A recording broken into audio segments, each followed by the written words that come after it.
And I feel like we were the only team that had a chance to even beat them, really. Like, I knew we were the second best team. Just, we've done a lot of practice. What is up, people? Welcome back to the FNtasia podcast. It's your boys, as usual. We got Jacob in the building today. We haven't got a question of the week, though. No question of the week.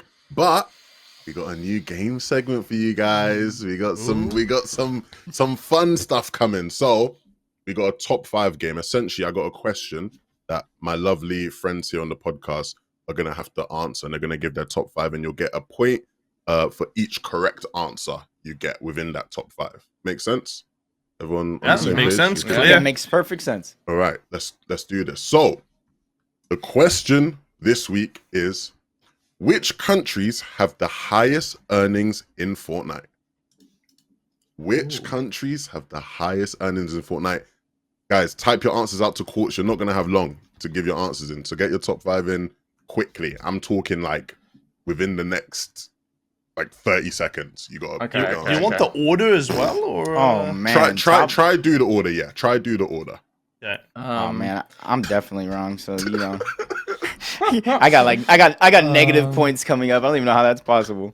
Try do the order, because if it's a tiebreaker, then we'll give points for the correct order as well. Okay. Wait, this is so hard. I wish the audio listeners could see your faces right now, you guys. I'm struggling to type with 2 fingers. That's the main thing here. Is that a country? Yeah, that's a country. Is that a country? That's always a good start. stuff. A country? Oh no. I'm thinking of one specific. It'll make sense. Oh man. Wait, is that the right country though? Oh no, wait, that might not be the right country. So I'll say when I don't even know countries. Yeah, right. This is. I've got my 5. I think that was like the most American thing you could have said. I don't know. I don't know country. Europe. There's my answer. Europe. It's like every American. Go on a holiday to Europe, man.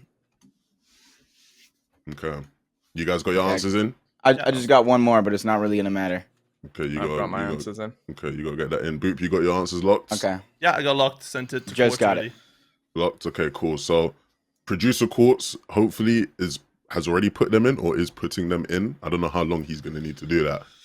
So I'm gonna stall until he tells me in my ear. How many fingers he types with? True. How fast does he type is the real question. I want to shout out Zenko for the list, because Zenko was the one that I got this list from at Zenko Real on Twitter. Big ups to Zenko. Hopefully the list is accurate. If it's not, go shout at him, because he's the one that made it. It's funny though, Jacob, you mentioned the Europe thing, because in the comments there was a lot of people memeing Europe not even in the top 10, you know. That was me on my other account. Don't even worry about it. Yeah, it's like the classic, you know. Surely we all remember to put America, right? Yes.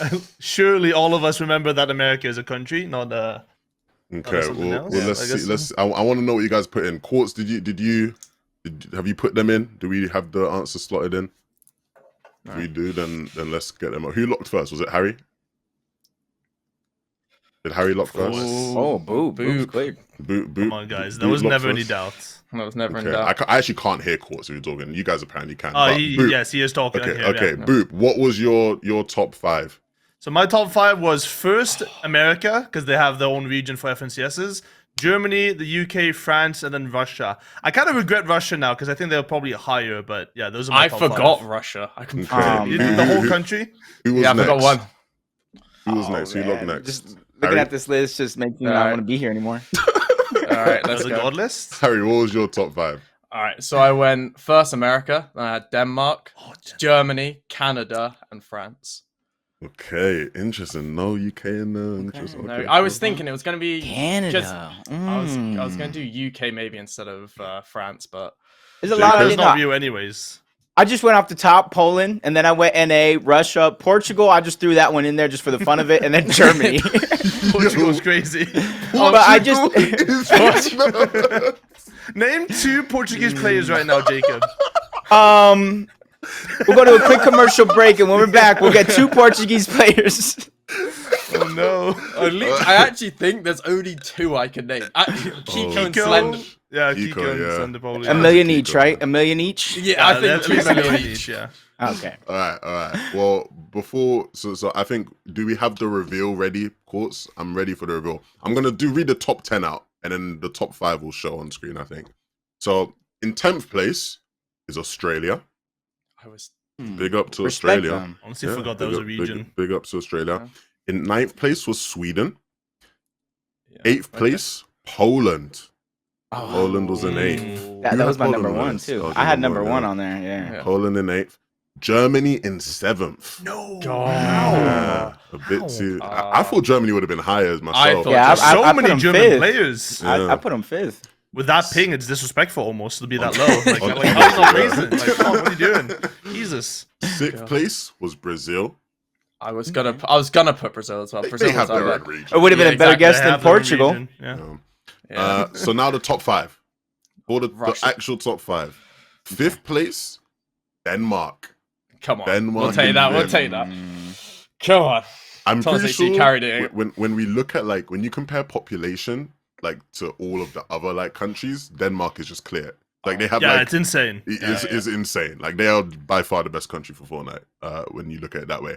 4th place, France. France Okay, in 4th. okay. There's Makes Two one out five. of two That for was two, nice. 2 for 2. Okay, 2 for 2. 0 for 2. 0 for 2. In 3rd place was the United Kingdom. Oh, Okay. I 2 for can't 3. 2nd place Forgot that. was Canada. Yes. Come Canada on. in How is Canada that second. high? Yes. And in Come on. first place, the obvious answer, the United States of America. America. Okay. Yeah. Damn, so Russia wasn't Okay. even close. Russia wasn't in the top. That Wow. surprised me. That Russia That wasn't is That's in the top 10. surprising. There's like 4 Russian FNCS winners these days. Yeah. I guess there's a lot of Ukrainian as well mixed in there. So, So- yeah. Yeah. That's 4 out of 5. Yeah. So Harry got 4 out of 5. Boop, you got what, 3? 3 got out one. of 5, yeah. And Jacob 1. So this week's winner is Harry. Harry. Come on. Big up to Harry. I can't believe that was the one actually I missed fun, though. was.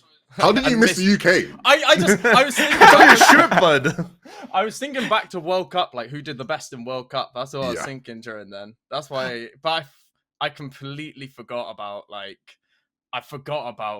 UK. Like I was thinking about it, and I was gonna go Brazil over anything. But Wait, who's Canadian that has a lot of earnings? was then? it Zay? I think it's carried. I think Canada's carried by Zayt and like Thatch and like guys like that because Thatch was at World Cup. Eomzo. Oh, Does Acorn count? Scented, yeah, Acorn as well. So Acorn, Scented, Acorn, Yamzo, Rise, Hamster, Rise Thatch. Yeah, I didn't realize how many Aviv. Canadians there were. actually. Aviv as well. Yeah. Rapid Yeah. now, who's been stacking up money of late this season.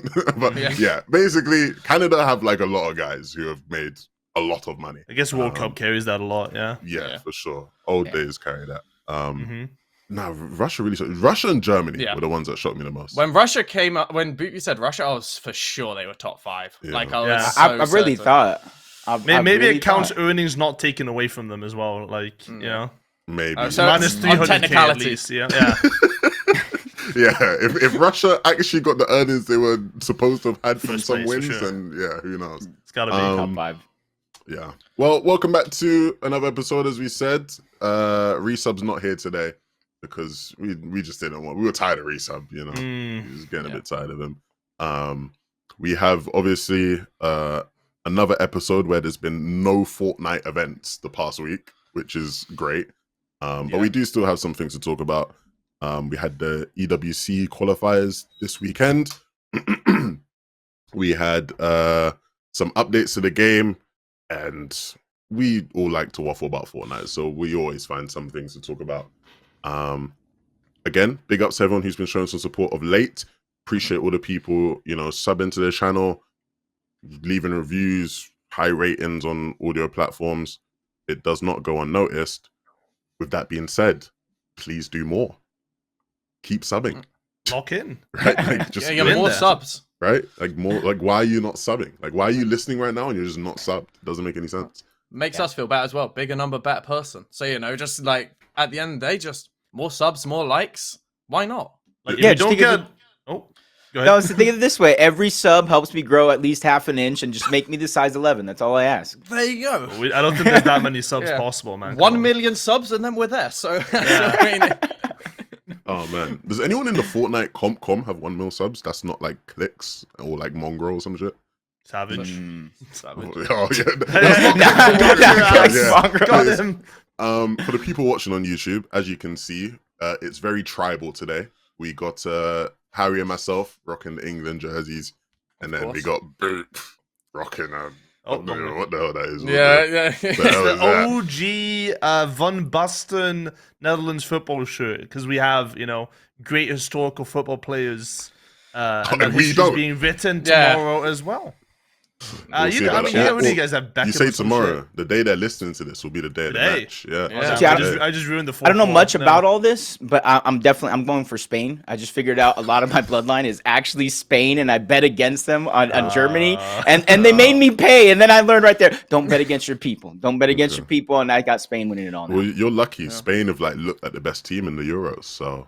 There's a good when you say a lot of your bloodline is Spanish, is that like 3% or something? Like no, it's actually like almost 40%. Oh, okay. I didn't know that growing up. I'm Italian, and then like 2.5% on like 23andMe or whatever. Yeah, no, that's me with being Irish, like 1%. Oh wow. Okay. Well, there you go. That's the Euros analysis breakdown you came to the Fortnite podcast for. Let's talk about some stuff. We got some stuff to talk about. Resub actually wanted to talk about this, and then he bailed on the podcast. But we're gonna make the mistake of talking about something Resub wants to do again. That's an inside joke for anyone who remembers.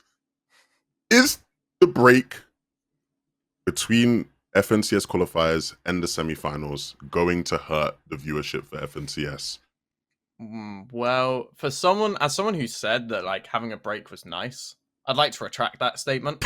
I'd like to do a full 180 on this and say that having the break might be the most boring thing there is.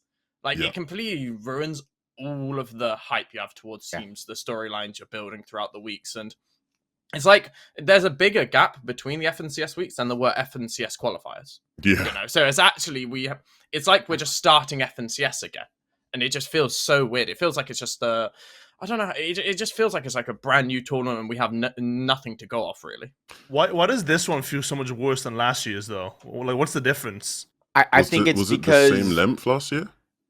It was around 2 weeks, around the same length, not exact. This one is a little bit longer, but I think the reason why it feels that way is because I think we had 3 majors and then a last chance major, didn't we not? So even though it was kind of like the last week, we knew after the major there was still something else to watch. Now we know after this is over, how many months until the global championship. There really is not a ton there, and then.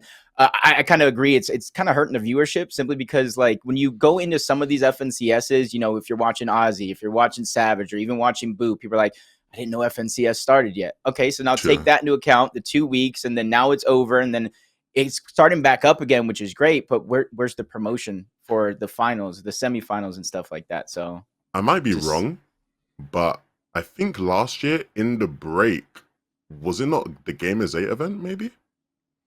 I think so, actually. It was either between majors or in the break, one of the two. I think that was the reason for the break, was to have it then. That's like, well, not the reason, but it was timed that way. Yeah. And that's what I thought was going to happen this year. I thought like the whole World Cup thing was going to be in there. I feel like if we had an event in the break, that would have helped. Like if this 3 weeks, like it was filled with like what EWC is going to be in August or whatever, I feel like that would have helped a lot in terms of breaking it up a bit. In terms of like, what Reese is saying there of, is it going to hurt the viewership?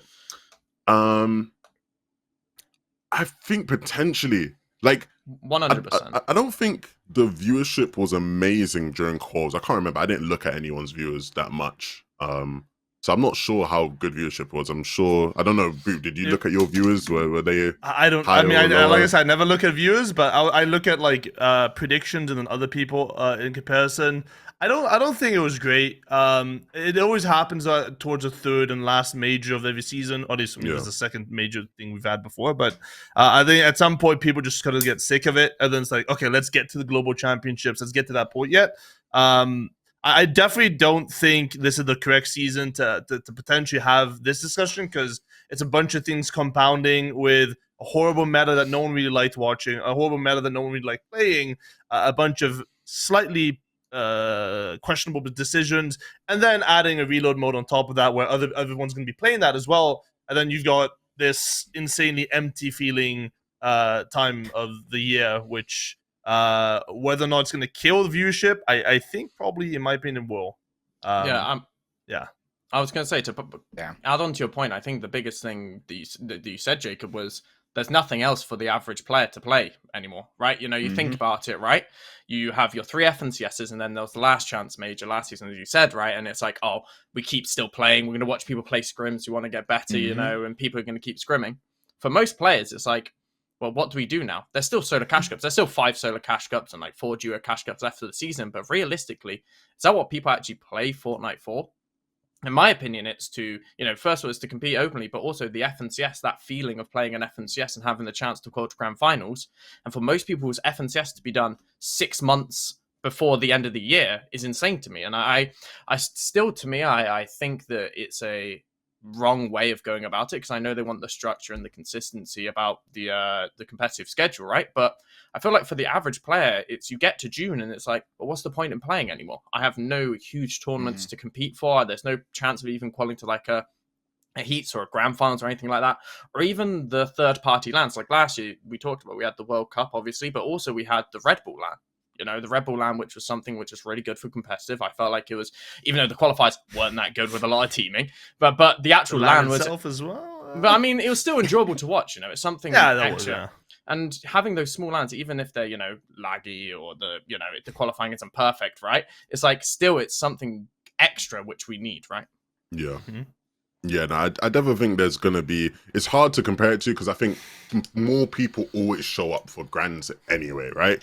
So, like, Grand's viewership will be better than what it's been for other comps this season.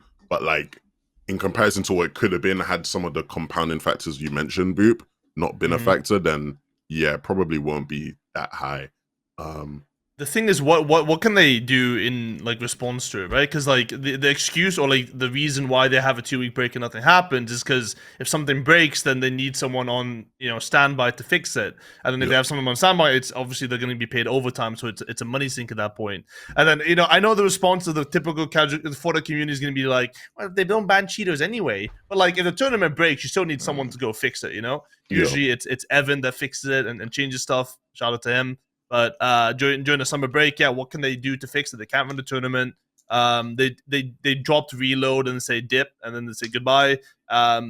Nothing there for the competitive community. Then it relies on third parties to do so. But then third parties don't have much of a reason to invest money or to host tournaments or do stuff like that in Fortnite. Because like, why would I waste 100K on Fortnite when I'm only going to get like 1,000 views on the mainstream or whatever? Or I mean, not even 1,000, like 200 maybe. I think you touched on.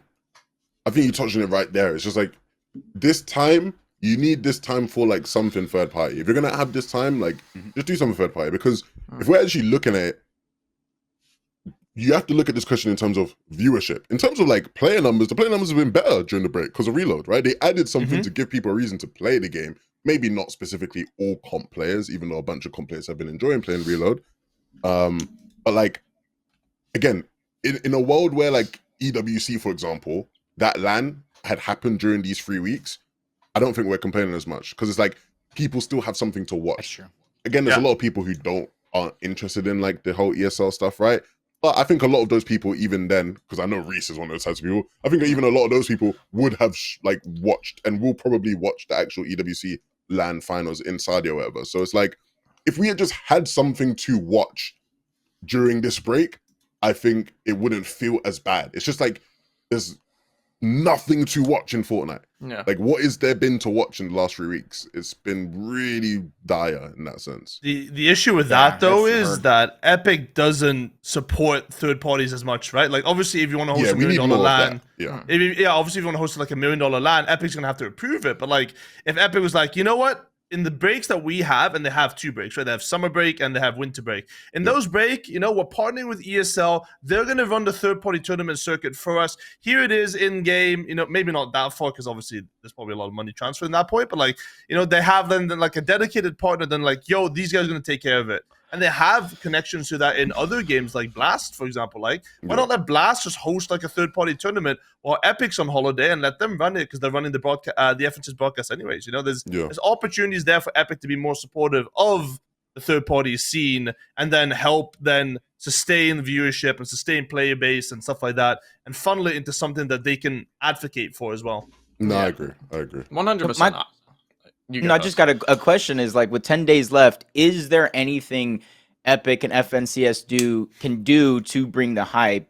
Whether they do it or not is a whole nother question. But I just want to talk about like a solution, for example. Give them an example of what they can do in 10 days. Obviously, they should have done it sooner, but what can they do to bring hype to FNCS? Honestly, they just need to put more clips of people guessing POIs on Twitter. I think that really gets me hyped for FNCS. Man. Yeah, but you gotta watch them. They're fun to play. They're they're enjoyable. This or that. Woohoo. Yeah, I mean, it's a hard solution, right? Because it is very set in stone. They want these breaks, right? Every single time. The winter one makes way more sense because the start of a new chapter, and every single time it feels at the right time. But it feels like, I don't know, maybe the season timing's wrong or something like that. I just don't think you do the break before, like during an FNCS. I think we have to time the tournaments better, so it's either before the FNCS, so then you have a 2-week break, whatever. Obviously, that wouldn't be great, but at least you have the FNCS run smoothly, or you have it after the FNCS, and then again, you run it smoothly. Whichever way they want to do it is fine. Having it bang smack in the middle is just the worst case scenario. Mm-hmm. I think I agree with that. to answer your question, Jacob, what they could do in an ideal world, you would be pumping out some like really good content. Again, it's not necessarily a cost-effective solution, right? But like if there was like some like sick like docu content, type style content that was dropping, hyping up the fact that this is the last chance to get back to globals. Like imagine they had like, like when they had the battle bus stories type stuff, right? Yeah. I wouldn't maybe want something on that scale because I know that takes a lot for them to do. But even if we just had something that was like tracking like certain players throughout the year who, some players who, were at globals last year, and it's like following their journeys, and you like put some real good effort into that content. Like I feel like that would excite, some of the casual audience in terms of getting them excited to then watch Major 3, because then now they've watched this story of like who's a good example, like Vico, right? And Vico's like doing an interview, and he's talking about how like last year I made it with Pink, but like I'm doing good, I'm still not cold yet. And so it's like you build anticipation, and now more people are excited to go into EU FNCS to see how Vico does, right? It's like putting out better content, I think, is the solution there. But yeah, it's not easy. I definitely agree with that. I agree. I don't think you even need to go to the point of doing like a battle bus stuff. You can just do like teams to look out for, or something. Like a casual viewer who's coming into this FNCS is like, what teams do I need to watch out for? What sort of like, in other games they do breakdowns of people's gameplay. They do breakdowns of certain teams, where they're landing, what storylines, are made in like whatever regions, right? But it feels like for this is, if I'm a casual player who has no information, haven't watched my own replays, don't look at the landing maps for upper finals, don't look at the land, like who's qualified to land and who hasn't, I have no idea who to watch, right? So I don't think you even need a stories from the battle bus type. I just think you need something that if a player sees a video, it's like, oh, who can I watch for this FNCS? Who's interesting to watch? Like then you at least know. But if you're a casual player, it's like, how are you expected to know who's like in contention to win, who's like underperforming, who's overperforming, what landing spots to look out for, like this sort of stuff, right? Yeah, I'm always thinking like a UFC embedded type thing, how they do it like right before the fights come out, and they have the full storyline. I know it's a little hard, like you were saying, sending a camera crew with people, but I feel like if you pick those select players, especially if you're smart about it, some of them live in Dallas, some of them live in the same area and things like that, I think you can make a lot of great content like that, but then you can also start to humanize a lot of the players in different ways, and then start to get fans, not just for the players, but then that brings them into Fortnite, and there's like a roll down effect that I think would happen for something like that. And then, even like recaps. And Levin, I was watching your stream yesterday, and you were looking at a lot of the recaps of both the regions. Some of them that did all the regions after the events, and whether you did something like that before, like, Major 2, like a recap of the Major 2 leading up, and then after it's over, you do like a Major 3 one. I think just more competitive content that shows, like you guys are saying, the storylines, the players, even throw in how open it actually is for anybody to come in and achieve. And you can go and bring up like a new player that's just popping off out of nowhere. I think there's just a lot of opportunity there. I just don't know what their ideal plan is for content around FNCS. Yeah. The thing also they could do, like, I mean, other sports have it too. They have like all-star events, maybe invite. They had the perfect opportunity with Reload. Fuck it. Invite 30 FNCS upper bracket teams and 10 lower bracket teams. Put them in a reload tournament, you know? Nothing crazy, like a 5K prize pool or something. Let them all stream it, make an event out of it, you know? Some light promoing in the FN competitive Twitter account. Maybe have it like be clean feeded for the community to co-stream as well. That's free, you know? And maybe you only have to hire like one guy running production with 2 spectator clients, minimal stuff. Boom. You've got something that's, you know, potentially hyped for.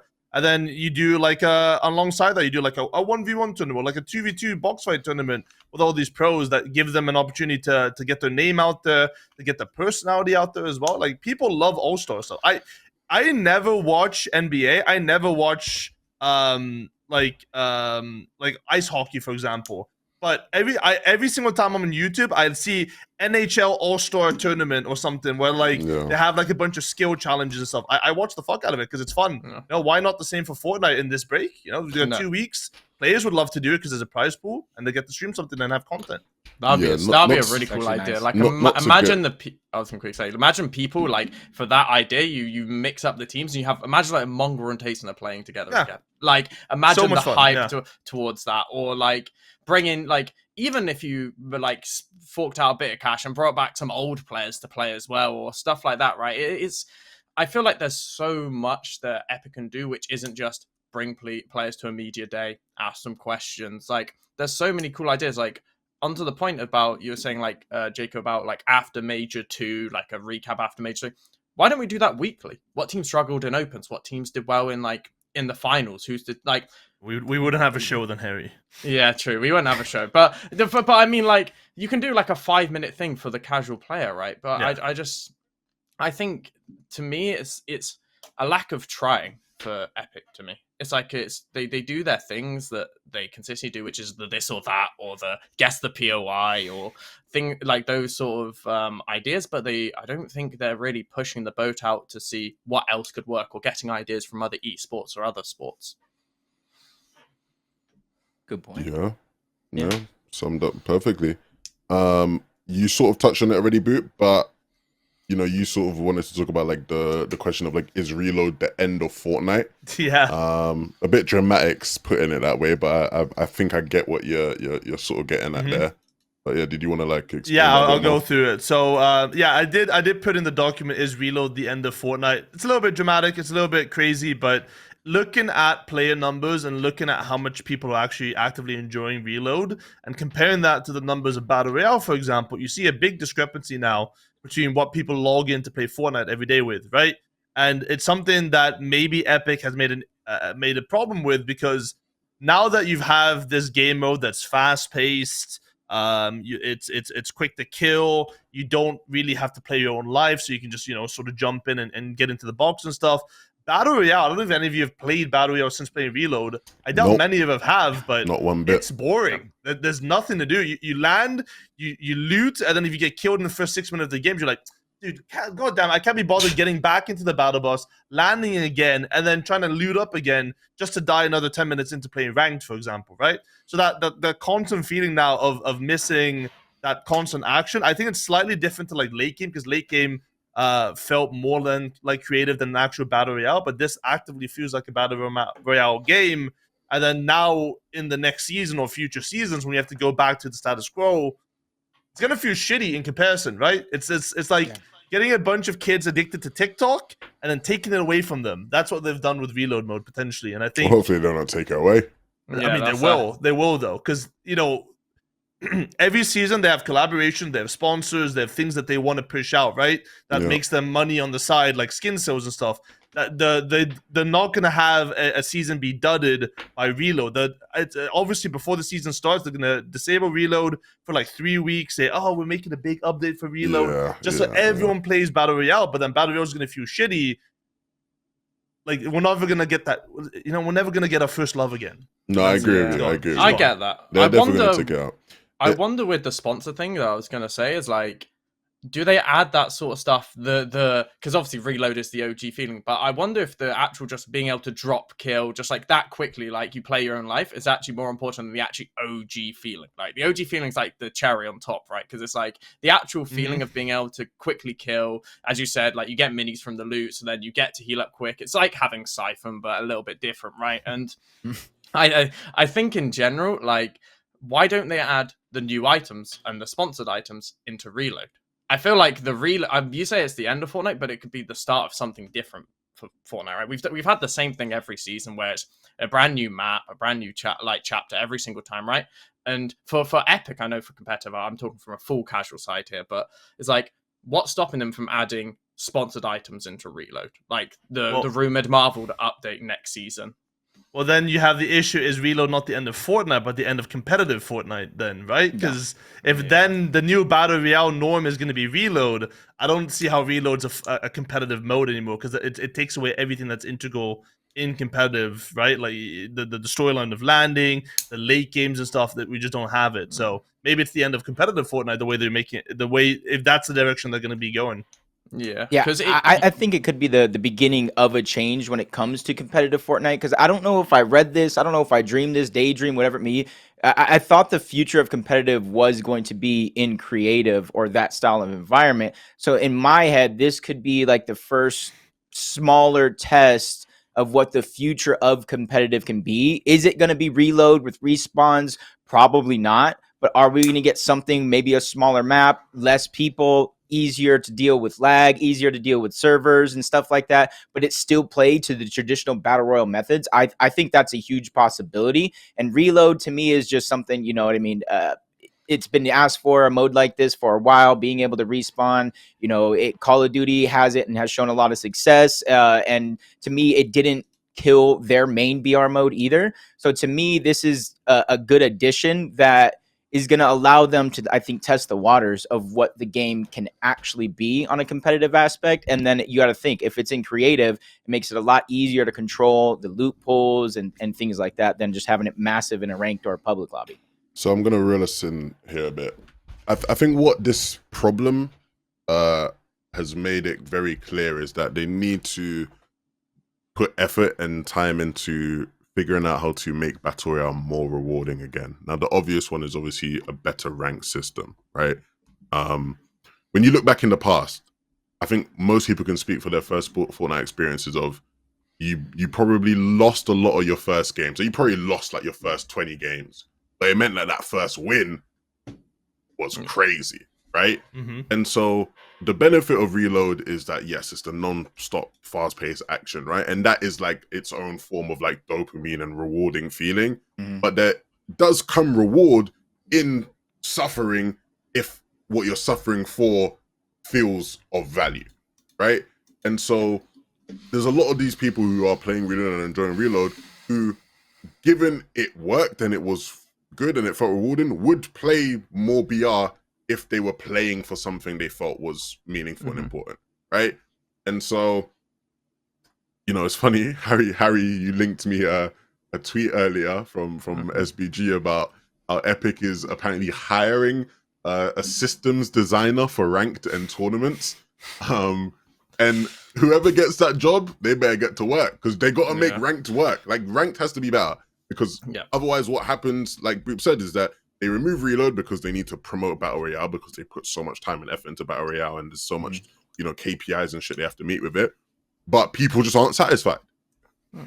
They just won't be satisfied, and you just can't have that, right? And so it becomes a toxic cycle of, you know, the same way people begged for like late game to come back when that first got removed, it will be 10 times worse with reload when it gets removed. Like, it will be so much worse. So they just need, you know, ranked, in my mind, to get significantly better. Because if ranked was really good, and imagine a world where like Unreal was actually meaningful, I would be balancing like, oh, should I get on the Unreal grind today or just warm up? I'd probably just use reload as my warm up. Reload would go from being the main thing I play to just being the thing that I warm up to then get Unreal, you know?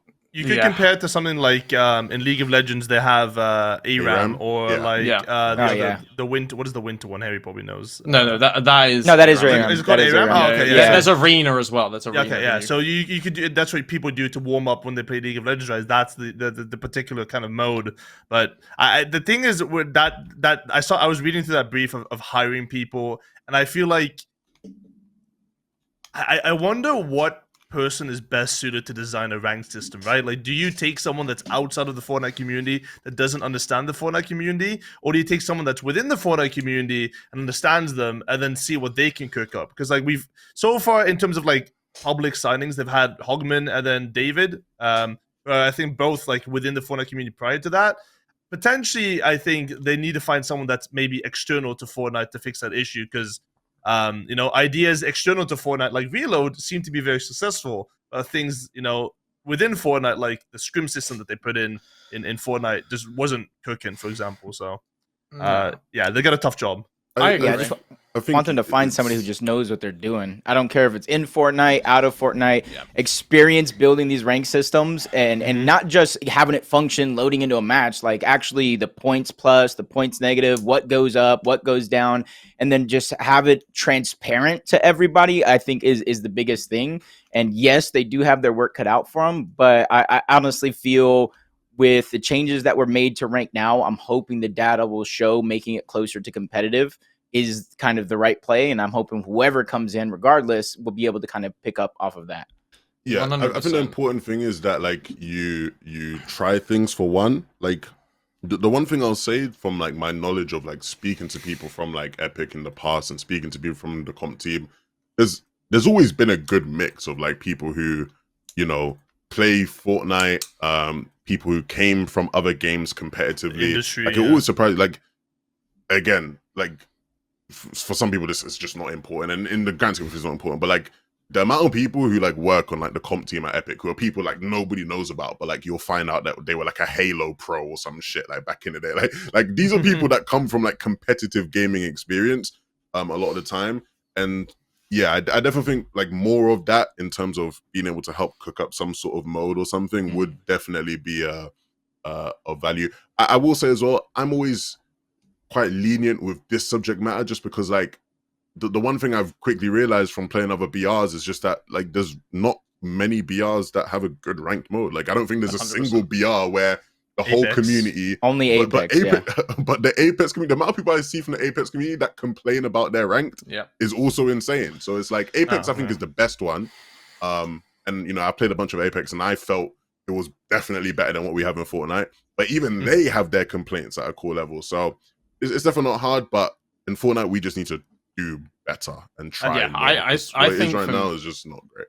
Yeah, I think for me, right, it's I've been speaking, I think, about ranked for as long as I remember now, like 4 years. I think every single problem that comes from Fortnite is competitive players not having enough to do, which therefore means that less competitive players stream and then less viewership for, that side of the game, right? And having there was so many good points you touched on, like, as in, when was the last time a win felt more rewarding than just getting a kill in ranked? I can't remember the last time. Like, it feels more rewarding to kill someone off spawn or to kill someone in a fight than it does to actually win the game. And then to touch on, like, I think every problem that Fortnite has comes back to ranked. I think most of the issues would be solved if the ranked mode allowed for not even stack game. We're not asking for surge games. We're asking for 20 movings or things like that, which are close to competitive, where if you win a game, you feel rewarded, right? And I think with the reload mode, it's kind of made people realize, wait, ranked is really like, people knew, but people didn't know the levels of how bad ranked was, because you either land the best landing spots and you get a bunch of kills with your dart spawn, or you land your actual landing spot and there's 10 people alive by second zone, right? And it's the fact that this is what the best we have is for a competitive game mode for Fortnite is insane to me, right? And I think that they are understanding that ranked isn't good enough. I think because obviously they've added the competitive loot pool back to ranked, which hopefully, as you said, Jacob, will show enough that people want to play ranked. It increases the level of competition, right? But I also think that it's nowhere near enough for the game to be, rewarding. Why play past diamond or platinum? You get to play every tournament. What's the point, right?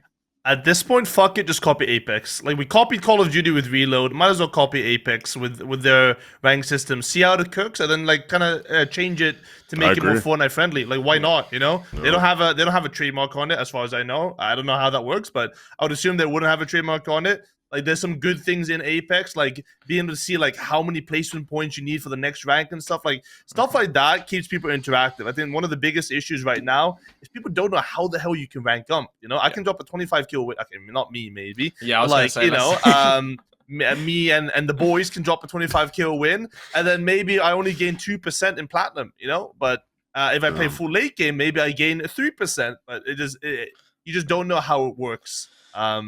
Yeah, it's not very interactive. You're right. I think that's a really good word to use. Yeah, you know? it's very it's quite a passive thing of you just sort of playing like you hope the percentage goes up. You know, it's remove Elam points from ranked. I think that is like I think that would help. You know, because at the end they were playing a battle royale. It's the last man standing. We're not playing Call of Duty. We're not running around trying to get a 30 bomb. That shouldn't be the case, right?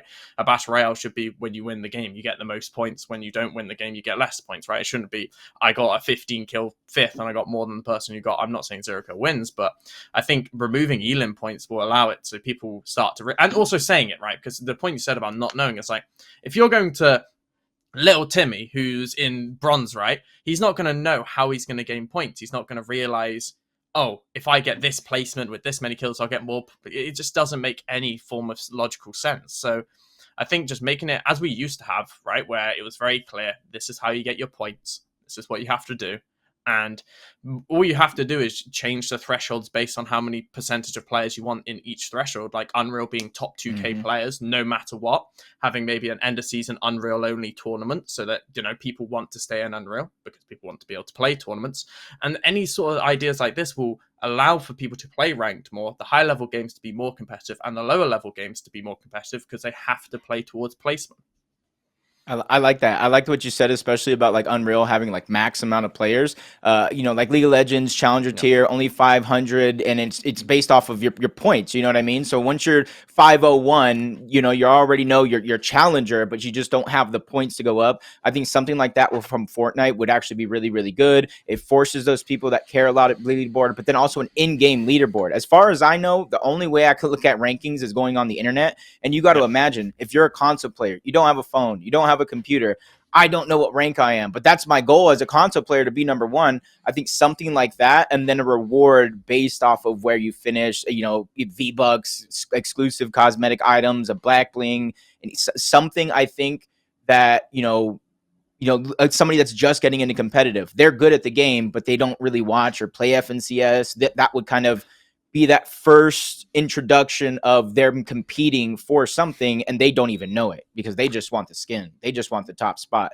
And now they're competitive because the ranked is the same as competitive. You gave them something to fight for, and then now they're going to look at a duo cash cup and say, you know what, I just won the skin. Maybe I could win this or place high in this. I think it's just all progression from there. And I think that'll find a lot of success because I'm not sure what changing too much of the mode, because let's just say it's full on comp and ranked, right? It's 100% comp. I still don't think that's enough to get people to care about ranked. Yeah, the problem is it's not that simple though. Even if you change the placement points to nothing, it wouldn't. You have to remember that only works in a world where like your SPMM is perfect, and it wouldn't be. And even if they did make it perfect, queue times would be too long, and people would cry and complain about that. But that's not a bad thing. The problem is that you always have, if you do that, is that it's the same reason we had like the bush camp dad brother. You know what I mean? It's like you have kids who sit in a bush, and they're gonna be in a lobby where there is someone who is just a better skill player who just rolls through everyone, and the lobbies are unstacked. Like simply just removing like kill points like doesn't fix the problem. No, but what it would do is it artificially makes the games more stacked. You're saying, yeah, they're going to get rolled through by players, right? But at the end of the day, if they get rolled through, they won't be in the highest level lobbies. No, but the problem is that queue times is the problem. When we had good wait, let me finish. When we had good SPMM, or at least somewhat decent SPMM in Fortnite, when you get to the higher ranks, the queue time is too long. So what they did to balance it, no, but everybody complains about it. So you're saying, like, again, good rank modes come down to good user experience at the end of the day as well. Yeah.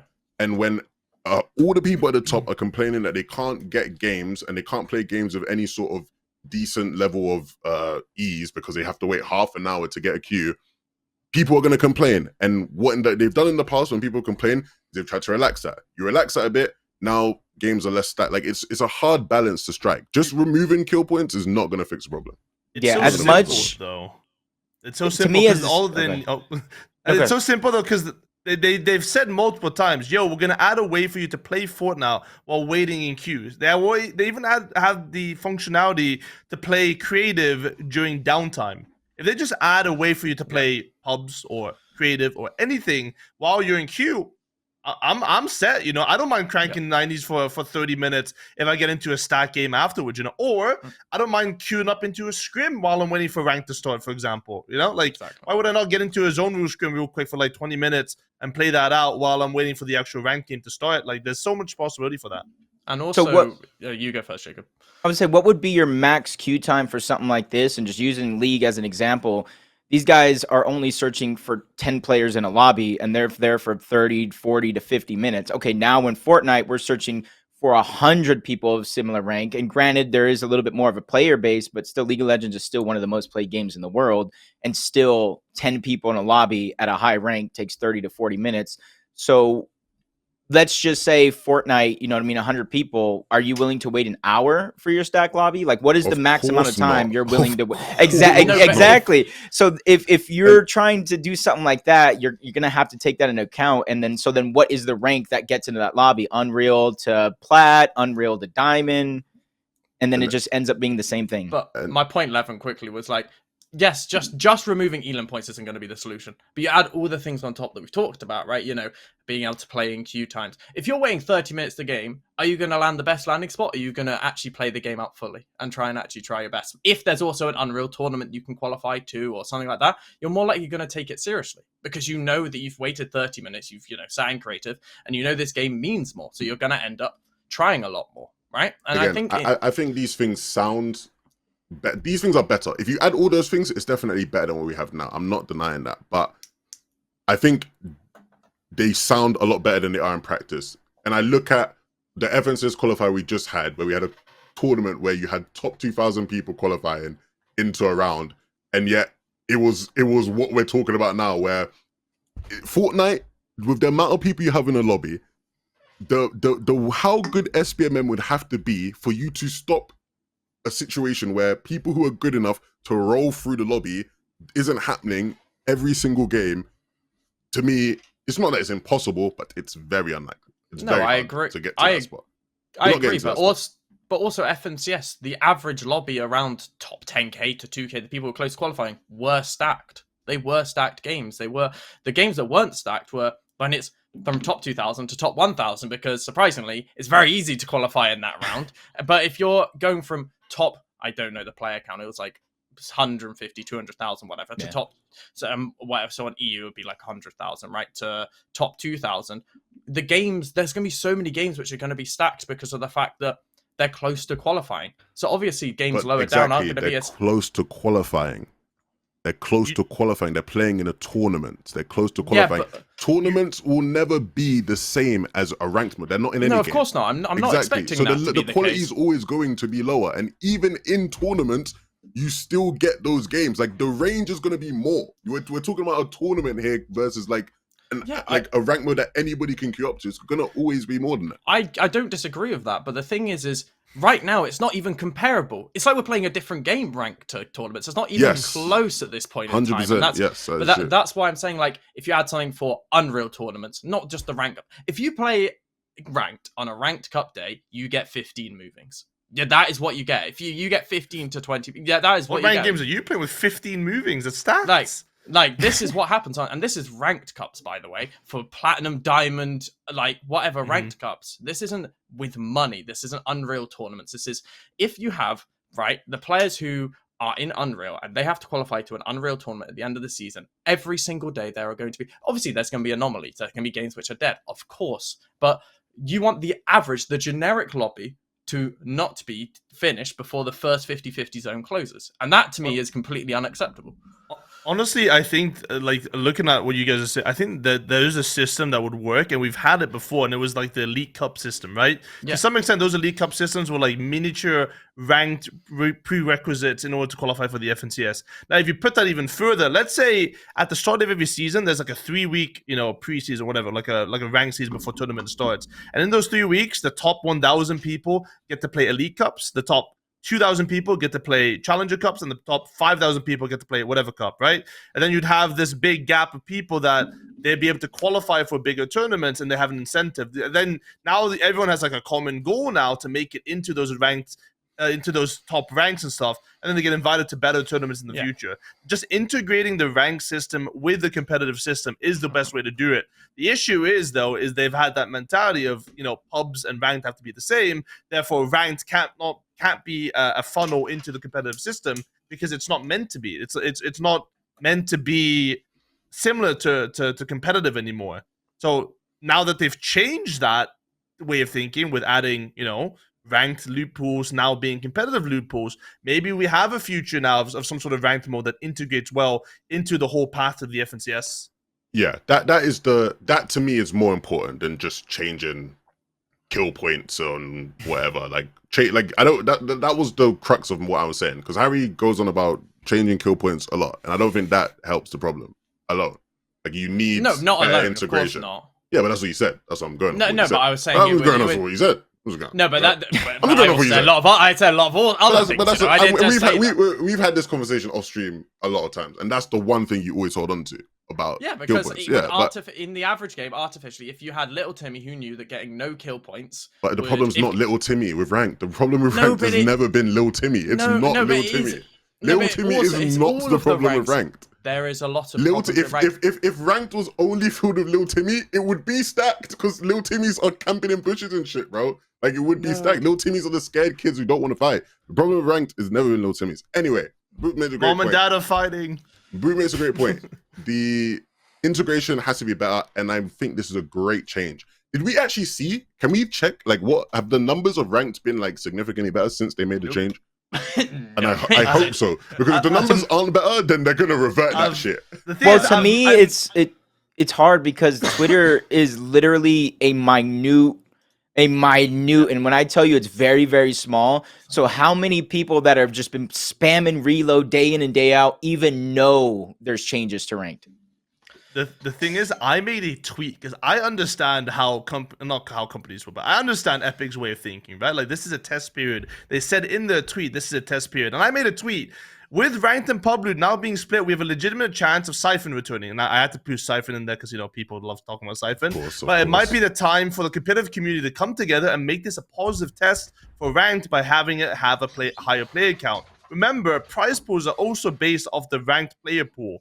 Now, the only responses I got was, don't get your hopes up. What do you think you're reaching? Blah, blah, blah. Like, people don't want to help themselves, Nope. Like, I'm coming in as a logical person. Look, Epic is giving us this opportunity to show that, hey, this change is meaningful, and that it's meaningful to put time and effort into this competitive ranked mode now. And it's returned with, no, it's never going to get better. It's never going to do this. At this point, like, you know what?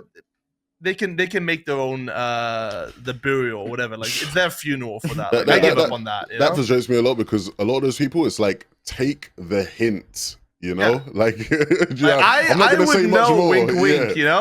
Like, I'm not gonna say much more, but take the hint, guys. Play ranked, please. Play it, please. Just for a week, just play the shit. I just feel the majority of pro players, I feel like, don't want to do anything that inconveniences them even the slightest. Like, if there was, like you guys were something, a reason to play ranked, they would be jumping in ranked. They'd be doing it. If Epic came out and flat out said, hey, we get 500,000 people consistently, we're gonna change it 100%. I guarantee you, every single person. Did they do that with duos, like on Twitter? If you get 1 million followers, or announce duos or something, something like that. Epic just needs to start impression farming to get people to do what they want. So to go off topic a bit with this, the one thing I didn't like about this, maybe I'm just nitpicking.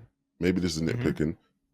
I did feel like they with this announcement, this tweet. I don't know if we can get the tweet up. We linked it in their course. I don't know if we can get the tweet up. I didn't like the wording of them saying all sweat summer. I feel like they're just adding to the division in the community. Like them saying like, oh yeah, it's all sweat summer. Like I don't like the verbiage of saying like this change we're doing is for the sweats. It's also like that to me, because we already have a massive problem in the Fortnite community of like the sweats versus the non-sweats. What the fuck that means. And like they're just adding to it by using that verbiage. And I thought that was a bit, I didn't like that. Can I just say that I think the biggest thing that I think separates casuals and pros is just their failure to understand what fun actually is, right? So a casual guy can go and have fun camping in a bush, doing nothing all game. As long as he gets a top 3, he had the time of his life. A competitive player does, like we were talking about, does not care about a win. They do not care about winning. They care about fighting one guy after the next guy after the next guy. And that to them is fun, and then winning, right? So they just have two different outlooks of what fun in a video game actually is, because some people just get the biggest joy out of trying their hardest and being the best. That is what's fun to them. And I think as sooner casuals realize, like at the same time, like, and even professional players, like everybody is just here to have fun. There's no reason to argue. And then if whoever's developing the game, obviously in this case, it's going to be Epic, you know, you make the right balance changes, like that shouldn't even be an argument, like, you know what I mean? But it just happens all the time just because nobody understands that fun is it's a blanket. It's going to be different for Boop, for Harry, for Levin, and for me. Like I don't have fun watching soccer on a regular basis, but I have fun watching it during the Euro Cup and things like that. Versus you guys probably have fun just watching it all the time. It's interesting. I don't want to use the Fortnite Reddit as like the parameter for casuals versus comp, but on the main Reddit, I did see like a thread, and that's usually where all the casuals are. I did see a thread where someone was like, keep ranked like this, and it was pretty well upvoted. But maybe the Fortnite Reddit aren't the proper casuals. They're like the hardened casuals. They're the casuals who do well. Yeah, it's like it's interesting. I think in general people like are receptive to the idea that ranked should be a pathway to competitive, and ranked in its nature should be more competitive. Like I don't think most people, even casuals, have a problem with that. Like as long as there is a difference between the open, just regular non-ranked, like I think most people are fine with the idea that ranked is closer to what you get as you start to go towards competitive. Yeah. How many of you have actually tried ranked with the comp loophole? I've been away twice. I think I played it a couple of games, but it just felt the same as before the cars were in there, kind of like we were talking about. Everybody's gonna W key, you know, you're either gonna fight. You're going to fight people that are trying to hide, or you're going to fight the best team in the lobby. And either way, most of it's going to be gone. You're going to have 40 people in like the third zone, and then you're just running around. So it is kind of the same, but it's refreshing in the sense of if you did want to jump in and play a game of ranked, you don't have to worry about the cars and all that stuff. I actually hit up Harry to play last night. He didn't want to play. So. Yeah, I was asleep. No, he was asleep for 19 hours, guys. Let me ask you quick question about like ranked, right? Because we've been talking about ranked should be what competitive is, or like a stepping stone to it. And I read, I think it was Aches talking about Defiant, right? And he's like, ranked is not for the competitive players. Ranked is for players to jump in and see where their skill level is at and play against other people of their skill level. And to me, that kind of looked at I was like, okay, maybe he has something there, because before esports and competitive was a thing, that's what ranked was. And then they kind of got intertwined afterwards. So what if Epic's version of ranked was exactly that? It's not to lead to competitive, but you could play simply Fortnite against your skill level. Those two things aren't mutually exclusive. Exactly, yeah. Those two things work hand in hand. Even the games that we would look at and say are better competitive games with better like ranked systems, that applies. Like those games like when I play Valorant ranked, I wasn't playing Valorant ranked because I wanted to be a Valorant pro player. I was playing it because I wanted to play with people of similar skill. Now I have friends who were similar skill to where I was at, and they kept grinding Valorant and I didn't. And some of those guys ended up playing competitive because they kept, grinding up that ladder of people on their skill to the point where they got so skillful that they were like, you know what? I fancy myself against some pro players. I'm playing ranked against some pro players. So I fancy myself. And then they tried to go pro. So it's like, those two things work together. I agree though. Ranked isn't inherently ranked isn't for competitive. Like it's not inherently for tournaments and blah, blah, blah. Like it's not for that necessarily. But that doesn't mean that it can't work hand in hand with it.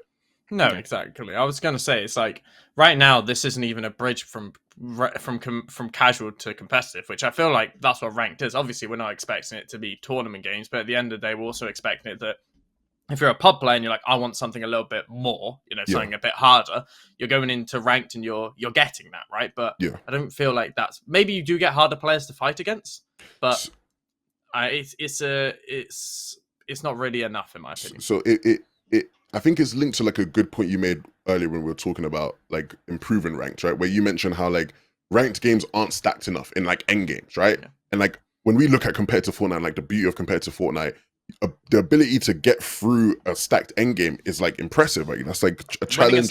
Yeah, like winning a stacked end game is satisfying. It's impressive. It's tough. And right now, ranked does a decent job, or a better job at least than non-ranked, of putting you up against players of a fighting skill that is a challenge.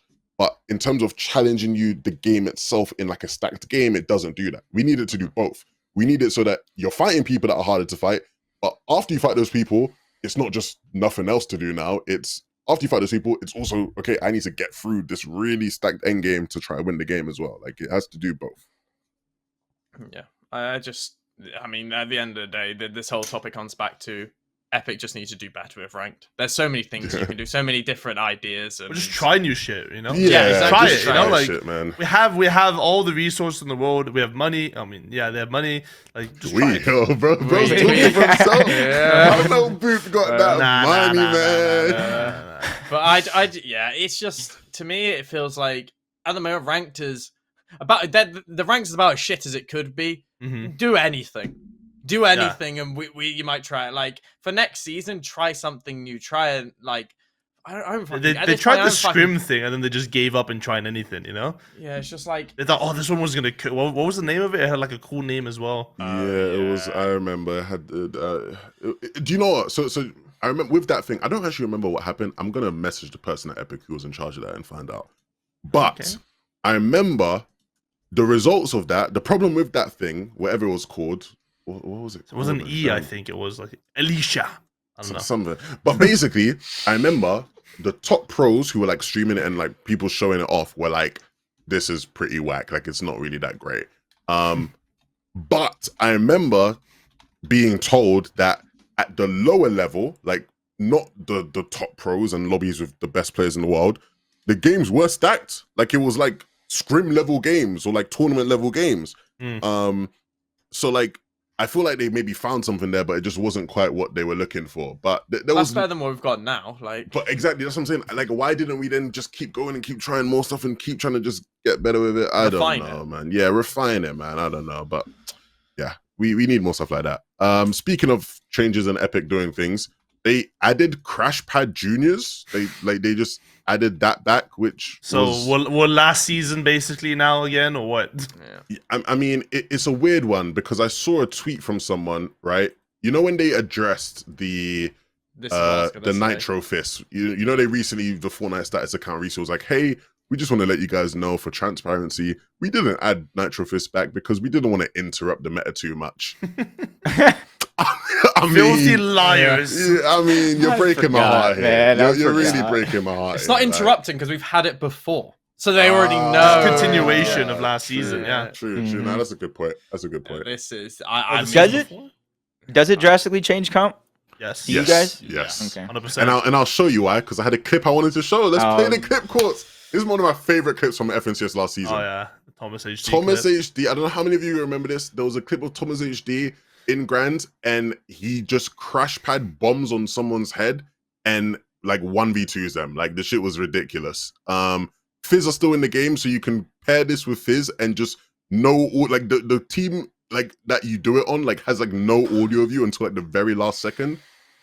This definitely does change the game. 100%. This changes the game. It is. And also, like, I just don't know, man. It's just like, it feels like every season's just becoming the same. It's just a continuation of the same metas.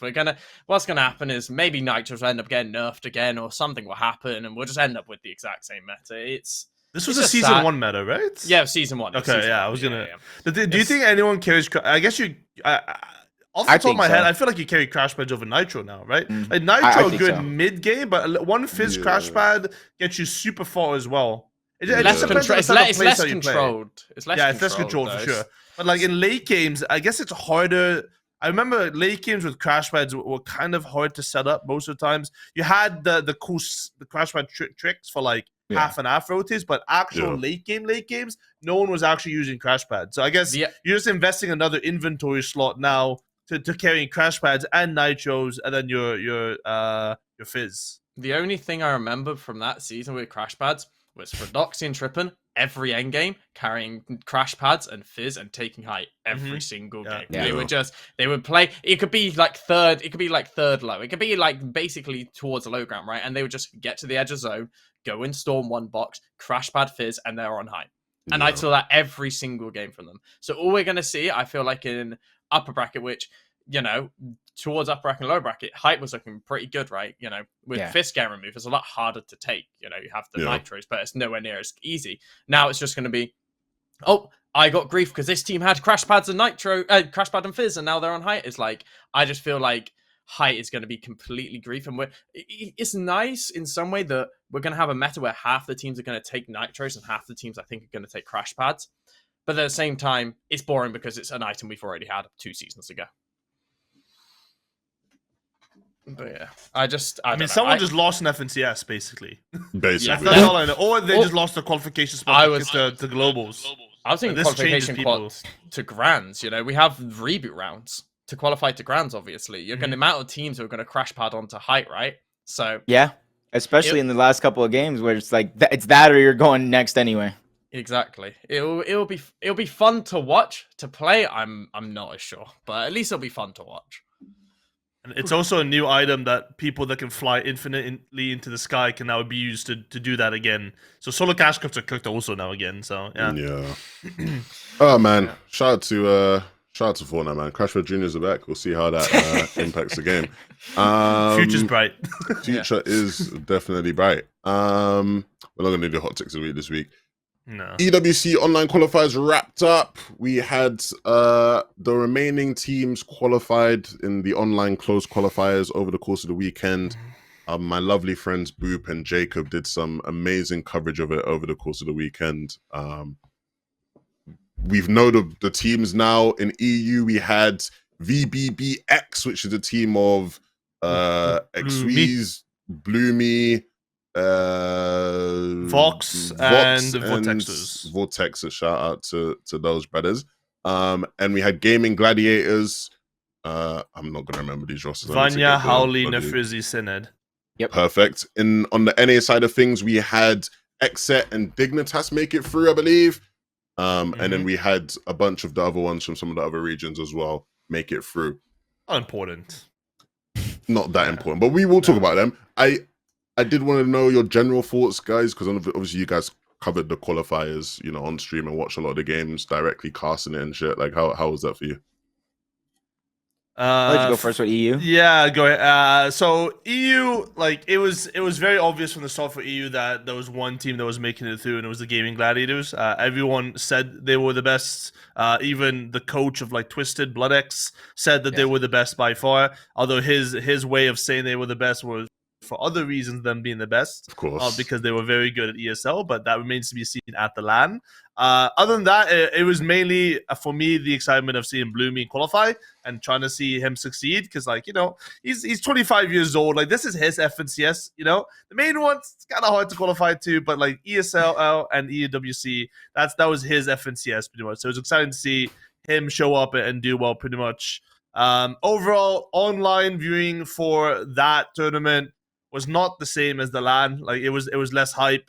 Obviously, they were limited in like the broadcast and stuff. They weren't even going to have a broadcast, by the way, until I don't want to take credit, but like I sent the guy that runs it a message like, "Yo, is there going to be a broadcast?" I'm like, yeah, probably not. Like, why not? Like, people want to see how people qualify for it. He's like, you know what? I'll look into it. Thank you. And then they ran a clean feed with like 2 spectators, pretty much. So, shout out to Boop. But yeah, it was definitely a different experience, LAN versus online qualifiers. I think Saudi will be good to watch compared to it, but online-wise, a little bit still. Yeah. On the NA side of things, was there anything interesting? Gaming Gladiators not dropping a single map was kind of crazy Yeah, as well. insane. Yeah, that was insane. Yeah, to me, I feel like it's the same song and dance on NA. Xset probably everybody thought they were going to get through in DreamHack, and then they kind of show up and they show out. You're talking about Flame Gliders only dropping 0 maps. They only dropped 1 against Man City, and to me, it was on their best game type of capture the flag, which actually surprised me. So Xset kind of clean sweep there. They look like the strongest team, but at the same time, I did see some weaknesses. You know, going up against teams right here where you already have Agent, you have Falcons, Heroic, the guys that are already qualified, so you think it'd be a much easier game here. You shouldn't be dropping a map 1 capture the flag to Man City, a team that not only has a few different players, you know, you have players from EU traveling over to Texas, so you have the jet lag. To me, you shouldn't have shown that weakness. And on the lower bracket side of things, I did have Man City getting it far. I had them beating Dignitas, but Dignitas pulled up. They clutched out pretty big in that map 3. But to me, I don't like how they won the map 3. I don't like how tiebreakers can be won by scoreless games. And, you know, to me, that's the most frustrating thing.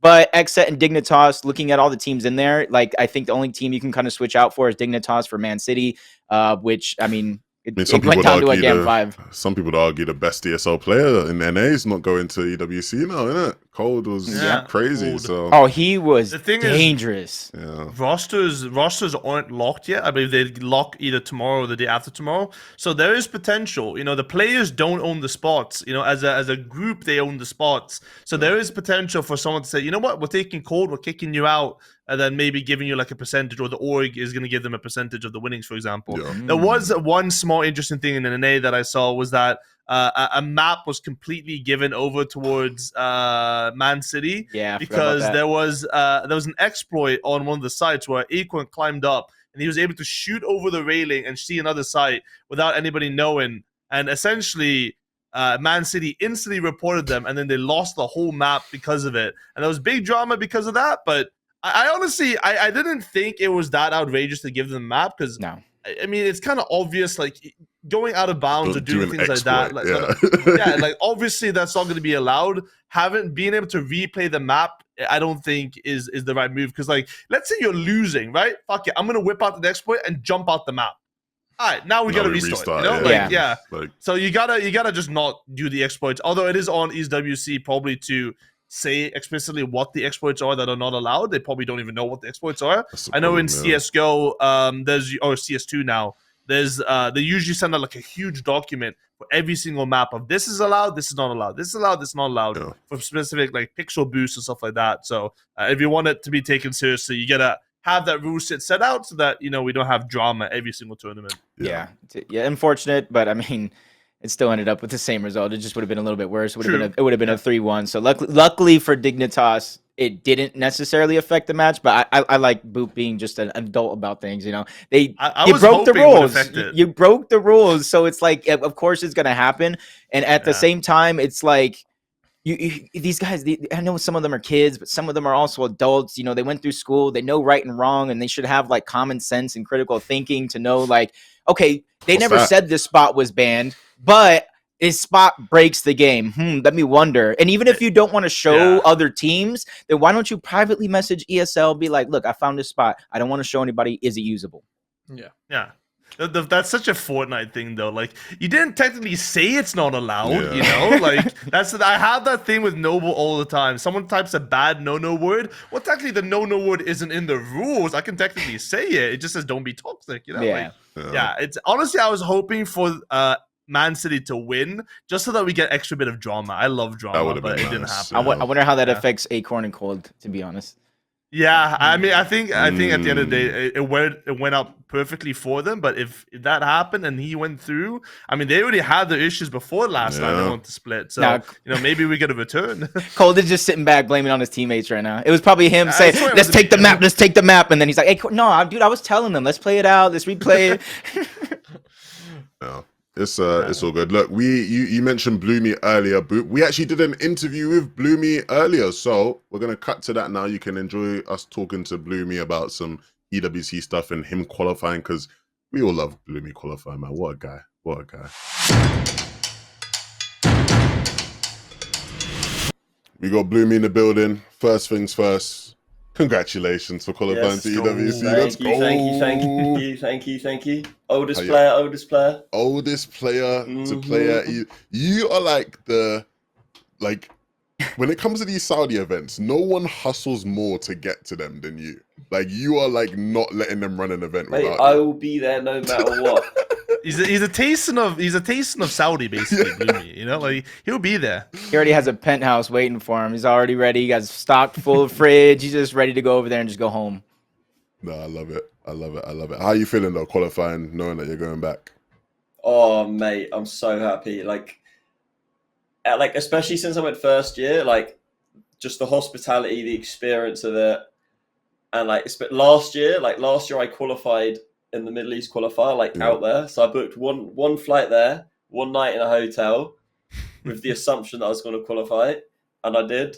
So yeah, man, you can't have an esports World Cup without the big Bloomy. You can't at all. And obviously, you've had a bit of a different journey, right, to some of the other teams that qualified, right, where like you were on a roster, you flew to Dallas for that qualifier, you guys didn't qualify, you came home, got a new team together, and like have tried to make it through. Like, talk to me about sort of that process so far. Yeah, so I flew to Dallas under Gaming Gladiators, but it was super last minute. Like our flight was booked like one day before. Like we didn't even sign our contracts till we were there. Risky business. Yeah, but like it was like I was playing with Moneymaker and online calls, and then we were playing with like a Ukrainian player called Kotti. He couldn't sort his visa out. Yeah. So it was literally super last minute squad like 2 days before. I mean, we still made finals. We still did pretty decent. We did well against some of the good teams, so I was pretty happy. But yeah, I mean, I wanted to. But like essentially, what I did for the online qualifiers was I tried to get the best team that I possibly could, because obviously all the best teams in EU was NIP, Twisted, and obviously Vanyak's team who called, but obviously they weren't in Dallas because of visa issues, etc., etc. But most teams were sticking, most of the good ones. So I essentially just tried to get the best player from every team. So Vox, he was like, I heard crazy things about him in Dallas, playing really well on Sniper. So it's almost like, yeah, I got the best French player, and then I thought Vortex's was the best player in Heretics. They didn't actually make the finals, but Vortex is very good on Engineer, and that's like one of the most important, well, top two most important roles between that and Sniper. Yeah. So, I mean, yeah, tried to get the best Engineer possible, free agent, best Sniper possible, and then Vox also vouched for XVs, so we played and it worked. You know? Yeah. How confident were you going into it that you're going to make it, seeing like the teams qualified from the open qualifiers? Because you told me like, oh, we're better than GG, you know, like we're the best. So. I mean, no, I knew GG were the best. Like, I knew they were 100% qualing. Like, if they had a bad day, they were getting top two. You know, like there was like, and I feel like we were the only team that had a chance to even beat them. Really, like I knew we were the second best team. Just we've done a lot of practice, and we played since Dallas we played every single possible tournament, and especially for the last 4 or 5 days in preparation, we were playing every day, voting every day, scrimming every team possible, and we were pretty much beating like everyone that was still in the online calls, really, except GG. Like we take a map off them here and there, and they'd probably beat us like 80% of the time. No. Were you also scrimming people that were like in the closed qualifiers, like other than GG? Because like I don't know how much like because in like League of Legends you wouldn't scrim a team that you're playing against, right? So a lot of teams a lot of teams were asking to play us. I mean, I tried to limit how much we played certain teams, because also you want to learn what they're doing, but like so I was holding like back Twisted, a little bit in practice. Yeah, like Twisted, they were asking a lot. NIP were asking quite a lot. So like we did scrim them, like probably only like I think Twisted we scrimmed twice, NIP we scrimmed once, because like I had a lot of like strats and counter strats that I'd sort of made. So, and you can try your best not to leak them, but also you don't want to give teams confidence against you as well. Yeah, you don't want to lose. Which I think, yeah, because a lot of ESL is momentum. Like Mm. sometimes you'll see a team like they'll be in the lead by 100 points on hard point, and then they'll hold one, and then boom, you've and then you've got a game in your hands. Yeah. It is like a very momentum based game mode. That makes me ask the question, because like you guys dropped only one map in group stages, and then you only lost the finals. That's the only other maps in general that you guys lost. So just like preparing for this and then actually be in the moment, is it similar to FNCS, or is it like night and day difference because the game mode, you have 4 teammates and then you obviously can respawn and stuff like that? It's like FNCS, there's a lot more RNG at play, and ESO is a much more skilled game mode. Yeah, exactly. Like for this current meta for FNCS, for example, you've got a nitro splash, like an item where you can slam and run into anyone's box. Like it takes, like my nan could pick up a controller and kill a pro. You know, I'd love to see that actually. But in ESO, like there's none of that. It's like the more players in a team, the more skill and less RNGs at play. And yeah, you can't get more than squads in Fortnite, really. So I think it's like the highest skilled game mode league. RNG affects this less than anything in Fortnite ever. I like that. I would say. I like that though. I also feel like jumping into that game mode, you can easily make mistakes in it, and like you're not gonna get as punished as you go into like an FNCS, right? Like even if you're like nervous, if you die first time, like it's like, oh damn, I just threw this game. It's like, okay, I just died once. Let me go kill the guy in the next one. Sure. Yeah. To be fair, you can get out of a bad play in FNCS and regular Fortnite Battle Royale just by raw skill and ability. Like but in ESL, like generally if you. Because of the team play, like especially the top teams, the team plays so good. Like most times, if you push something stupid or bad, you're in a 1v2, and unless they do something to choke, you're not going to win. Yeah. It's interesting because obviously, like when I think of you when it comes to like regular BR, right? I've always thought of you as this person who like you're always trying to cook up some strats. You're like very much taking up that leadership role, and it feels like you're obviously doing that here in the ESL mode. Is like, have you enjoyed that challenge of sort of like having to learn like a whole new game and like new strats and metas and ideas? It's like very different to, you know, what you have had to do with BR for years. Yeah, I mean, it's so, the main thing, it's fresh, and also it's like, it's a game that I don't think this has any, this doesn't transfer between games, but Call of Duty obviously had the capture the flag and hardpoint initially, and maybe there's like another game like Halo or whoever, but like when I was first played, I've played both these game modes on Call of Duty, so it was kind of like a little bit of a nostalgic feeling. And also I just like when it's squads, I just knew it was going to be high skilled, and it's run by ESL. They listen to feedback. There's a lot of regular balancing, and with regular Fortnite, they don't necessarily balance for skill. The game's not made for like the top competitors, whereas these guys are making it for you guys. The best player will end up doing best in this game. Exactly. Which was one of my questions I thought was interesting. Is like, obviously, like you're looking at all the teams and the names that you have right in ESL, and you're surrounded by like FNCS winners, top players of every single region. What do you think makes you on the same level as them? Because obviously Fortnite, like Battle Royale wise, there's a bit of a gap. Like you're still an FNCS grand finalist, but not at the same level currently in Battle Royale compared to the big boys in EU that qualified.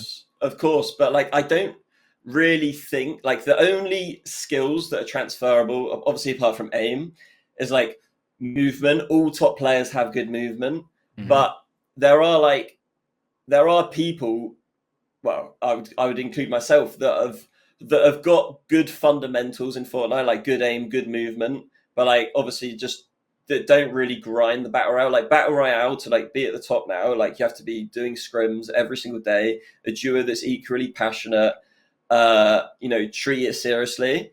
And like it's like I feel like there's like a clean slate with ESL.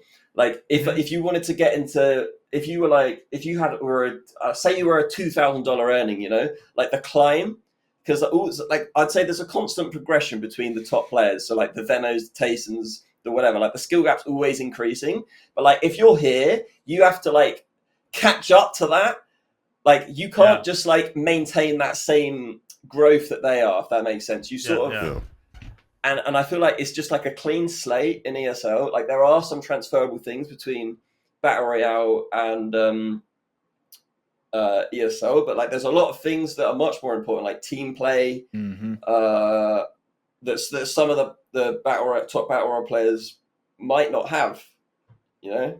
So there's other skills that these top players don't have, and there are some that are transferable. So. Yeah. Is it important? Is it more important to get along with your teammates in this ESL than it is in FNCS? Because what I've noticed is like you could have a team being pushing up, they get 4 eliminations, they get map control, but as soon as they go for the flag, it just seems like they're on like 2 different pages. Is like that play a bigger role here in ESL to be on the same page? Yes, because the team you're playing against are on the same page. So like if you're like I said before, if you run in solo, you're running against 2 people, or you'll be running into someone on like a right-hand peak where they have the advantage. Mm-hmm. So like the team play is more important, but I mean, like you mentioned like the vibes and the chemistry kind of thing. Yeah. That sort of, you just got to be happy with who you play. I think it's important for both. I don't think it's more important the one than the other. But like, I feel like if you don't like your teammate, you're more likely to tilt. You're less likely to listen to what they're saying. You don't trust their calls as much. Yeah. So I wouldn't really say one's as important as the other, but yeah, both definitely important. Well, I wanted to bring something up because essentially, you know, now that you've qualified, there are like, you know, we're looking at EWC now. We're looking at the actual Saudi line and what that's going to look like. And there was some leaked, speculated groups, right? Our good friend FN Comp Report, he made a post that is like, in theory, what the groups could look like. You know, you know, I wanted to take a look at these and essentially get your thoughts on like, if this was your group, you know, based off of what FN Comp Report said, you know, how would you feel about it? And what are your thoughts on these, you know, pretend groups in general? I think it's obviously done on seeding, because I think you can see, like, for example, like here, like in A, you'd see Falcons, like they split up the Dallas groups, right? But Falcons were first, so obviously like they should have the best seed, and then because there was only 6 teams out of Dallas, so you can't have two Dallas teams in each group. So they've done Falcons and Agent on their own. Yeah. Which makes sense. And then, but like, I'm pretty confident with my group personally. Like Fnatic Fnatic were 5th or 6th in Dallas, right? So it's like, if you want any of the Dallas teams, like you'd want, you know, one of the Fanatical big, probably. Yeah. And I know KC haven't been playing as much. Like Veno's in NA now as well. Just playing NBA 2K every night. He's not been locked in. Out of like, I would rather play them than Falcons, Agent, probably Xset, maybe even Gaming Gladiators. Like, even though I've played a lot against Gaming Gladiators, I've done actually a lot of practice against Gaming Gladiators, to be fair. But they've got a lot of practice against us as well, you know. So I'm pretty confident. I think they're pretty balanced. What do you think is the hardest group here? Well, this is a question for all of you guys as well. That one's obvious. If I was put into Group A, like instead of the bottom Group 2 teams, Zeta. Who's that? Brazil. Yeah, Zeta, Asia and Brazil. Like, if I was put in instead of them, then that would be the hardest group. But so your addition makes it the hardest group, is what you're saying? No, I'm not saying it makes it the hardest. No, because I'm added to it. It's the hardest group now. No. And also the Middle East team, the best team on there. I've done a lot of scrims against them, and they're very, very strong. I think they're a little bit overlooked and underrated. I think Group B is probably the hardest group. That's the group of death, you think?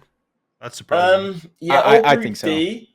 Maybe Group D, because you have 3 teams that, Heroic, I think, are guaranteed top 2 in Group D, right? But Dig and Big, I feel like they can beat each other.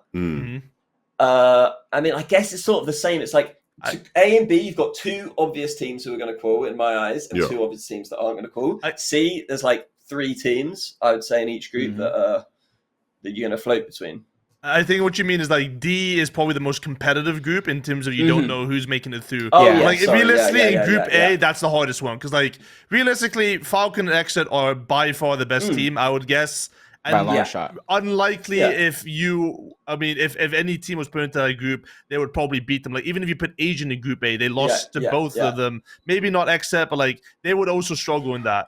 Realistically, all I'm saying is Zeta and Vandu probably have a ticket home for day 2 of Saudi. Like there's unfortunately, they're not making. But so in that sense, then Group A is not the group of death then, because it's clear who the 2 are going through. So I would say it's D or C. When I'm saying who's the hardest group, I'm just saying like what's the group of death? Like what's the one group that's like because there's like 3 the 4 best teams. Because there's like 3 or 4 good teams in that group, then it's like I actually don't know who the 2 that make it through are. Probably B then, right? Surely. I would say C, just based off of the way Bloomy talked about the Middle East teams, and you did say you could beat both of them. The best team in Middle East. Sorry to interrupt. They're called best. Oh, team. Okay, never mind. Okay, then never mind. Then that makes it a little bit easier. Then I would say it's D. Then I would say it's D. Can we show the rosters so who is that best team? That's who. Best team is Hero team. Hero. Okay, Adapter, Mansour, and Fahad. FHD. Fahad, yeah. There's 2 Fahads apparently in Middle East, so there's a bunch of Fahads in Middle East. In like a so bunch of that team, for reference, has won every single tournament in Middle East. They are undefeated in everything. Weekly qualifiers, weekly tournaments. They have not lost a single thing. I don't know about maps wise, but they're by far the best. And it seems like one of those situations where the top team is the very best, and then the second team, in comparison, isn't that great. I would assume. I say they're strong. Like the second Middle East team, like I would say both Middle East teams. If I was to guess, I would say they're better than the Brazil, Asia. I don't know how much the OCE guys are playing because their practice is limited as well. Yeah, because they're high ping now, right? High ping everywhere. Half, right?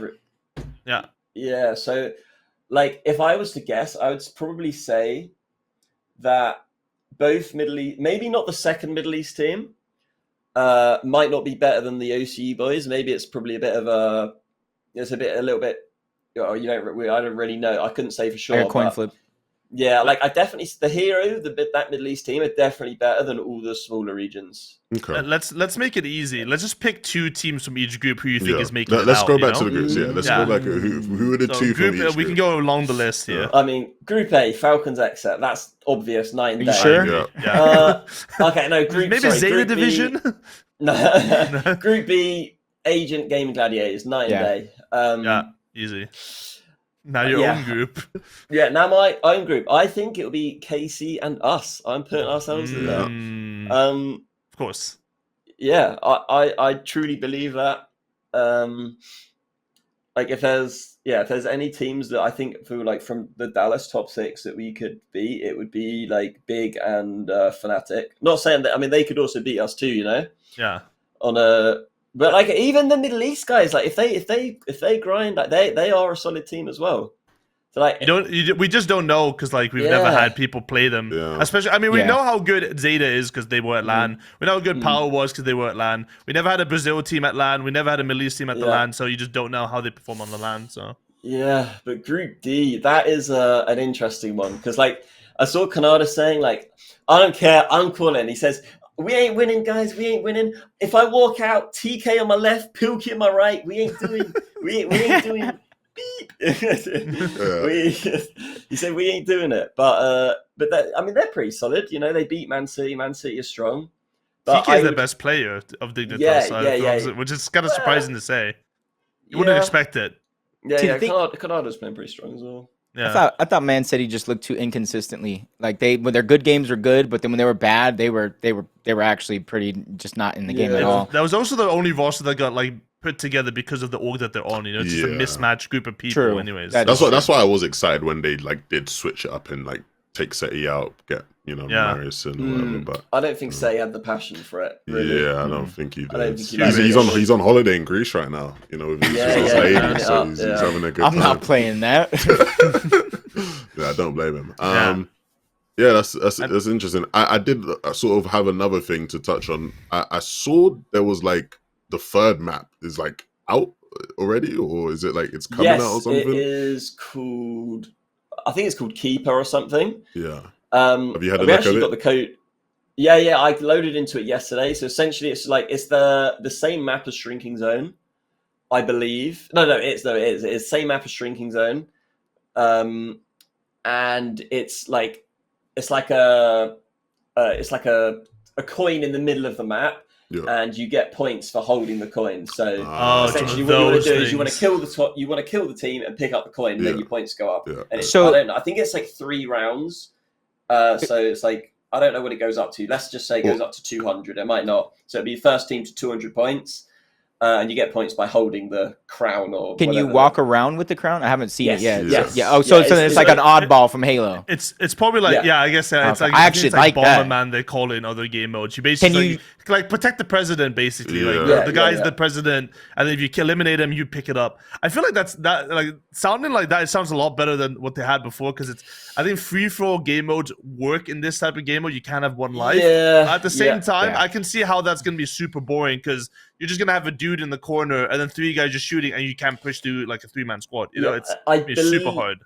I believe the way the spawns work, it's not like you're going to spawn in your side of the map. I think you just spawn in the closest. So, like, if you're top right, there's a load of spawn points And then you around can it. get If you're bottom down, left, the spawn points around it, kind of thing. Yeah. So I think it will be pretty fast paced. The clip I saw of it was like a clip of some pros playing it, and there was no visual audio. Oh my, And- yeah. It was terrible. Yeah, As somebody who was like, I'd love to see how these games look with visual audio, Yeah, I quickly yeah. was like, I don't want to see. It was like hilarious. It was I like a don't- clip of like Queasy and Quanti, and they both are just standing next to each other, but they don't realize because it's like They're this running, is- yeah. it's like, To me, that's easily okay. So first, I'm an advocate of no audio visuals. I think that truly is a crutch for anybody who actually needs them. Like, you shouldn't be able to see through a wall essentially because Bloomy's walking up. Like, you should have your audio to do that for you. And to me, that only really happened because everybody's being cheesy with the outfits. If it was realistic and you had an actual, like, let's just say it's, team jerseys, maybe it's, the big skin, versus yeah. dig. Yeah, skin. That never, ever happens. And then that's not a thing, right? And then once these guys start getting familiar with playing without audio visuals, like, I know I didn't even notice the guy running with him. Like, I didn't notice him at all. But once you start to notice the intricacies, like, the dude didn't have a name over his head. All of his teammates, he That saw was to the wall, also- the name over the head. That was also because there was a spawn bug, so they spawned in the same where point. Yeah, they So, like, exactly. because of the next to match- each other, So like, yeah. But But that's obviously the not audio what is happened. disabled for Saudi anyways for all game modes. Right? That's what don't people think said. It's official. Okay, I think that's- I've I heard hope from so. people that Yeah. they said that. I mean, they're listening to feedback. Like all the players playing it, like they're going to listen to the feedback and then make a decision based on feedback. Would you And prefer they've that? been very good so far. So sorry. Yeah. I said, would you prefer that without playing without visuals? The thing is, I think it makes the game modes more sneaky, more campy, but also it increases the skill gap a bit because you have to be more aware. So it's like there's pros and cons, and also to be honest, the Fortnite sound effects, It's the awful. directional audio is terrible. Yeah. So I think they should stay in. Okay. For ESL, like I think in regular Fortnite and Battle Royale, I don't think it should be a thing because initially when Visual Footsteps came out, you had no directional audio in your headset. So if you heard a bullet, you heard a bullet in both ears. You didn't know where it was coming from. Like you had to use the visual audio for bullets for everything, for absolutely everything. But then for some reason they made it so visual. So when you have visual audio on, you have directional audio in your headset as well, which I don't think, which is stupid.